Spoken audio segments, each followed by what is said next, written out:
President Biden making some new commitments to Native American nations during the government's first in-person summit on tribal affairs in 6 years.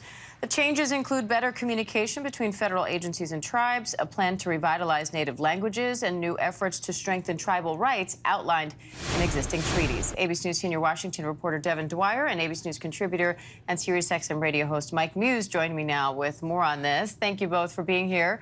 Mike, the president is announcing a $135 million commitment to 11 tribal communities to help them move from land that's currently under threat of things like flood and other environmental disasters. How much of an impact will that money have? That's a huge impact. You know, those tribal nations are two in Alaska and one in the state of Washington.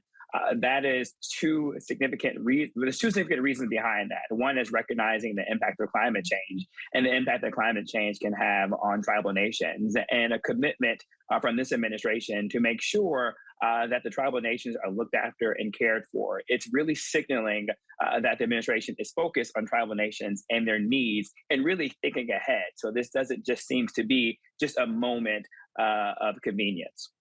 Devin, the president's also announcing initiatives to try to improve the government's communication with tribes, the ability to consult with them, revitalizing native languages, strengthening tribal rights from existing treaties. How significant are those moves?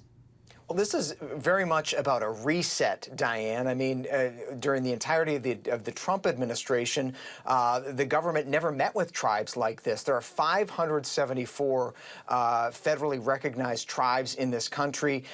They have for years fought to have a seat at the table, to be recognized, to be respected, as the president talked about today. So bringing them together in Washington for the first time in 6 years after COVID, after the Trump administration, this was about reconnecting with them and talking about ways to reopen those channels of communication, consultation. Remember, these are independent sovereign nations, long recognized by our Congress and their treaties, deals, to make these sorts of arrangements. So the president today sort of lifting those back up and giving them their due. And Mike, House Democrats have officially elected their new leadership now. Representative Hakeem Jeffries is going to be the new House Democratic leader. I know you know him personally. What can we expect from him in this post? What you can expect from Hakeem is someone who is really great with messaging, and someone who isn't afraid to go and to go to the heart of the issue the Democratic Party, what their base cares about. At its core, it's equity and representation. You're going to find somebody who isn't afraid to engage with the Republican Party as they are diving into who their new leaders will be within Kevin McCarthy or maybe someone else. You will give someone who is a servant, who cares so much about his constituencies and really about democracy. But most important, Diane, it is a change of leadership of the Democratic Party. What we're witnessing right before us by the election of Hakeem Jeffries is the signal that the Democratic Party is changing and evolving. All right, Mike, we appreciate you both. Devin, Mike, thank you.